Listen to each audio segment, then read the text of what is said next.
Welcome to the NFL Coast to Coast podcast brought to you by lineups.com. Nate and Josh are back here with week 6 in partnership with DraftKings Pick6. So we are looking forward to picking 6 of these plays with you guys here in partnership with DraftKings Pick6. We're going to have a really great way for you guys to jump in to DK Pick6 if you have not yet done so. New customers get a great little bonus deal. I'll tell you about that in just a minute. But we do have 6 looks here for you guys all on the platform. I'm going to show you some of that. I'm going to show you what we're looking at. But let's jump right into the first look that you have here for week 6, Nate. Yeah, I'm looking at Mahomes to have to drop back a lot here. It's a Sunday Night Football against Detroit. And when Mahomes drops back, he will inevitably pick up some yardage with his legs. So more than 4.5 rush attempts, which is something he's done in 5 of 6 this 4 or 5 this season and 5 of his last 6 playoff games, just as an indication of like when it's an important game, when you have a great opponent coming to town. Like this is what Mahomes does. He's just been doing it a lot more this year in general because the Chiefs have needed it. They have not had any trust in their running game.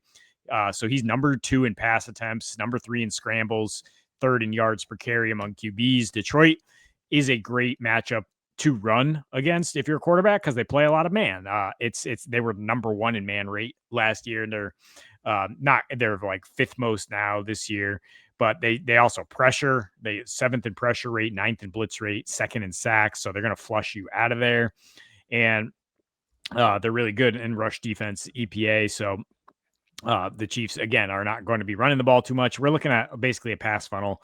The last 3 opponents against Detroit have passed on 72% of their yardage, which is 5th most in the league. A lot of that is you're playing from behind, but that's exactly what we're talking about when we talk about a high scoring game script, 52.5 total. Mahomes got to get into a shootout here with his team potentially, and that means he's going to be scrambling. And potentially, we always bring this up, if they do win the game, he might kneel it down once or twice, and those also count as attempts. And they are still favored in this one after blowing it last week, which we will say they blew it more than anything. And then I would also add to your Detroit note that Quinshon Judkins rushed really well against them despite his team losing by 24. The Browns were just like, well, we're probably going to get more yards from a rush than a pass anyway, so let's go ahead and run the ball with him. And that's basically 28% right there when you talk about 72% of opposing yards coming via the air. And so the attempts are going to be there for him. It's the right spot for Mahomes as well when it talk about rushing. And the 29.5 yards to go more than that for on the ground for him. Now we're talking about like last 2 weeks he's been at like the carries have been there, right? The attempts have been there, but the yards have not. It's been like sometimes 1 yard a carry or less, in part because there have been a few kneel downs. So yeah, I definitely like the attempts look here that you have. And I'm going to get into my first look here, which is the man who I'm going to continue to go back to JSN. I love Jackson Smith and Jigba. I really do think he's like played his way into, I'll say top 7 right now because it's the crowded top wide receiver list in the NFL. But this man, as far as usage goes, as far as the target share and all that goes, he's out there for 100% of the routes. And he's running deep routes, and he's getting the most targets regardless of how far he runs. So I still like the receiving yards against this Jacksonville team. Tried to do it with Xavier Worthy last week, and it was Tyquan Thornton for the Chiefs going up against this Jags squad and sending him deep. This is the only deep threat, right? And so there's nobody that's going to come and eat from him the way that Xavier Worthy had his stuff cut into by Thornton getting the deep balls. But that's how you beat Jacksonville, is out on the outside against a team that's really, it's better against the slot. I'll give them that. But when it comes to guarding wide receivers on the outside, they're still bottom 3 in the league. They're a complete pass funnel, as we always talk about, running a ton of zone. This guy can beat that by just running straight through it, essentially, and then making those catches in the air. Honestly, like, I know it's hyperbolic, but like, his ability of a combination of speed and ability to go up and get the ball is Terrell Owens-esque. That's all I'm saying. That's how in love I am with JSN's game. So I'm happy to take him in a game that how this Seattle team is going to attack a really, really good rush defense. Not the comp I would pick, but I agree with you that he is top 6, perhaps, maybe number 6, right after Amon-Ra in terms of his route running ability, his deft catch ability. And the Jaguars just traded their top corner, Tyson Campbell, that bears mentioning, for a better corner, probably Greg Newsome, I mean to say. But I mean, how quickly is he going to pick up their scheme? Like, is he just going to be ready to be a shutdown corner in 3 days? And that kind of tells you where the Jags were at in terms of giving up way too many deep plays, shutting down the run, but not getting pressure with Trayvon Smith out. And Sam Darnold's just been lighting people up. Number 1 in yards per attempt with JSN is his main man for sure. So let's get one less than pick here. Justin Herbert, 253.5. Yeah, seems high, right? It makes your eyes bulge out when you think about that, with the way this Chargers offense has been going. Yeah. They are in Miami. Miami is very bad on defense, but they've been very much worse in terms of run defense lately, right? I mean, they're giving up 174 yards on the ground per game, facing the second lowest pass play rate. As a result, teams are passing only 49% of the time against them. And the Chargers, with 4 of their 5 offensive linemen out, or Mekhi Becton, I think, is going to play with a cast on his hand. Yeah. They are going to have to be conservative. There's no more like Justin Herbert drop back. Still, we're dead last in QB hits and in pressure rate. We're just going to let you get annihilated. We're gonna run the ball even with these backups, Haskins and Vidal, because you can against Miami, right? And Herbert, he has not been successful when he is pressured. Miami still does have some pretty good pass rushers if they ever get it together in that regard. He's only completing 43% of his passes when pressured versus 73% with a clean pocket. Miami does, they actually do have a solid pass pressure rate, 20%, and they're 12th in sack rate.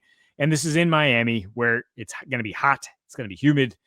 Doesn't really bode well for like shootout potential when those receivers have to go up and down the field in those conditions. And you got to think about the other side of the ball too. Like I don't really trust Tua and company to be high scoring against this Chargers defense. So I just think we can think low scoring game all around here.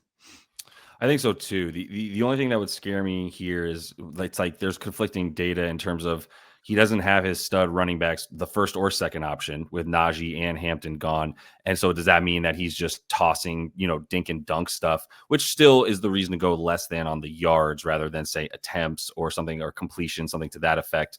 But yeah, I mean, the game plan still screams run on this Miami defense. So I would think you would want to continue to do that. Mention all the guys that have had a ton of success recently against Miami running the ball. But before I get to my second look here, let me just remind you guys that new DK Pick6 customers, if you don't yet have an account here, definitely want to jump in now and take advantage of this little deal here where you play $5, get $50 instantly in bonus picks, regardless of the outcome of the bet. Obviously, just need to play more or less. You guys know the rules after watching the show here for everything. So if you do want to jump in, this is the time to do it. It's going to be here for a little bit, but make sure you take advantage of that if you don't yet have an account. And if you do have a gambling problem, make sure you do hit up 1-800-GAMBLER.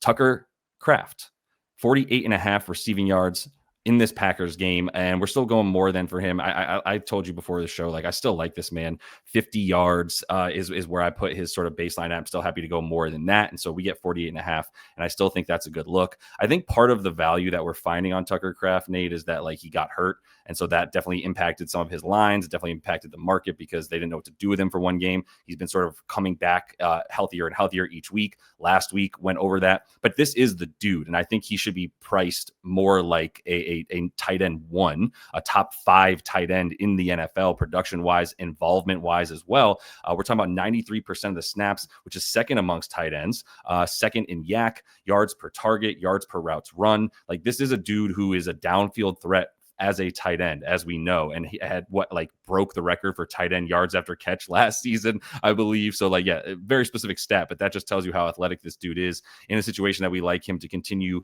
to be a decent passing matchup. Look, this is going to be an easy game for them, but he should be doing work pretty early on before they just start feeding Jacobs, is how I see it.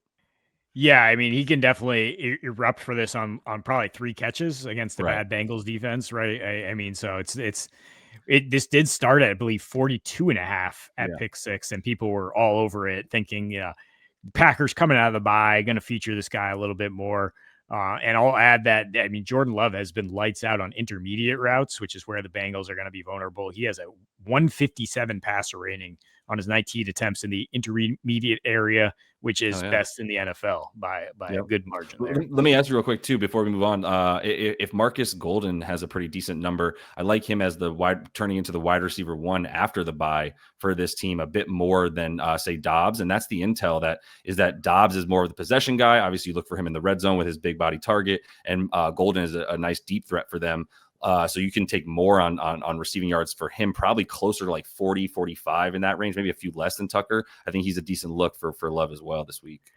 Yes, Matthew Golden. I know you got Mizzou on the brain thinking of Marcus Golden, Not the defensive end defensive Marcus end, Golden. but yeah, the rook for the Packers. I'm still not really trusting any of their wide receivers in terms of the rotation. I know with Jaden Reed out, it's like a little more distilled, and Golden does have a very low number here, but I like the fact that Tucker Kraft has a unique skill set in terms of not being a receiver and Yeah, playing, yeah, that's fair. and being in the area that Jordan Love wants to target. So I'm gonna stick with you on that one and not go too wild here Sure. against the Bengals. Yeah. But last pick for me, Calvin Ridley, 45 and a half. We'll go more than that on the receiving yards. This is another one that opened pretty low at 41 and a half. And people were like, I thought it would have had more steam by now, by the end of Thursday as we record this. But people are still a little skeptical of the Titans offense, and that's fair. But I think that Yeah. they were lucky to win the game, but they definitely found some things down the stretch there in Arizona that are going to be able to carry it over, namely the chemistry between Cam Ward and Right. Ridley, which has just been completely lacking in the first 4 games. Finally, they get on the same page. He had 131 yards on his 5 catches. I mean, he's like pretty much the textbook case for positive regression, with the 12th most unrealized air yards, with 4 drops, leading to just a 44% catch rate on the season versus a 71% true catch rate. So they've just barely missed as far as him getting more than this number several times. He has been far more effective against zone coverage and the Raiders run zone at the 3rd highest rate. They are 29th in EPA against the pass now, are the Raiders. Their league average against the run, I think they were way higher than that before they faced Jonathan Taylor and company, though, last week. And Mhm. yeah, I think it also bears mentioning that the Raiders should bounce back here, which is basically the only reason the Colts receivers didn't smash all their props. It is like the Raiders were just such a doormat last week. Yeah. This should be a far more even matchup, causing the Titans to throw as much as they possibly can on the road. And it is another team that is funneled yards via the pass in terms of the Raiders defense. Yeah, and it's another good opportunity to sort of build on like you said what happened last week. So if look, Ridley has had a couple stretches with the Titans, obviously not with Cam Ward, but with the Titans, where he definitely performed the way that they expected him to when they signed him. So we'll see if he still has that in him. But I do think it's heavily dependent on Cam Ward, and the game script is going to continuously be, we got to come back, so we're throwing the ball. Last look for me here, Travion Henderson, your Pats here, more than 53 and a half on both the rush and receiving yards. But look, it's not a homer pick. It's a pick based on the fact that Antonio Gibson is now down and out, right, and on IR. So it's between either Butterfingers Magoo and Ramondre Stevenson or Travion. No, if I do like Ramondre, obviously I would never say it to his face. He's a very imposing figure. But look, if he keeps putting the ball on the ground, there's no reason to believe he won't at this point. It's more likely that he will, it seems. And the only reason he's still out there is now he's going to probably split some stuff with Travion. But you've got to like Travion to come in and get the bulk of the opportunities at the least here to show what he can do. And if he's at a 50-50 split like he was last week, he also is going to be running a good amount of routes. He had a 50% route rate on 17 of them last week, which is really nice. This is in 2 of the last 3, just without the blowout win there against the Panthers, the only one where he's not running quite as many because they don't need him to. But yeah, I think the fumbling stuff here is really what you look at. And against this Saints squad, you got to continue to believe in the Pats. I think their rush defense is going to help them keep their ability to rush the ball. And then you're also looking at, like I said, the receiving for Travion should be picking up the receiving that Antonio Gibson was doing as well. So I think that 50-50 is a good baseline for him, and he could see a few more of the snaps than Ramondre. Obviously, fumbling depending, or maybe not even depending, he still get a good amount of them. Yeah, I mean, it seems like Vrabel really wants to stick with Ramondre Stevenson, not doing the Belichick playbook of just banishing the dude for fumbling every single game, basically to this point, because he wants an interior back, a power back near the goal line. When they had that kind of positive script, I don't know if this is going to be, I think this is a trap spot, a letdown spot for the Patriots. So I don't think that they're going to be, pounding the rock against the Saints as traditionally. I think they're going to be using Travion more to get to the outside gaps, using him more in the pass game. That's why I think, yeah, you do want to bundle this together rather than just taking the 33 and a half rush yards. Yeah, that's fair. Yeah, they're both beatable numbers, so you can put them together, and that's a good look. So that is all the time that we have for you guys in this one. We will be back next week, week 7, with the same looks here in partnership with DraftKings Pick6. So make sure you are subscribed to the channel. So until we see you then, best of luck. Gambling problem? Call 1-800-GAMBLER. Help is available for problem gambling. Call 888-789-7777 or visit ccpg.org. CT. 18 plus, 19 plus, Alabama, Nebraska. 21 plus, Arizona, Massachusetts, Virginia. Valid only where Pick6 operates. cdkng.co/Pick6 states. Void in New York, Ontario, and where prohibited. Eligibility restrictions apply. 1 per new DraftKings customer. $5 plus first pick set to receive max. $50 issued as non-withdrawable bonus picks that expire in 14 days, 336 hours. Ends October 13th, 2025 at 11:59 p.m. Eastern Time. Terms: pick6.draftkings.com/promos. Sponsored by DraftKings.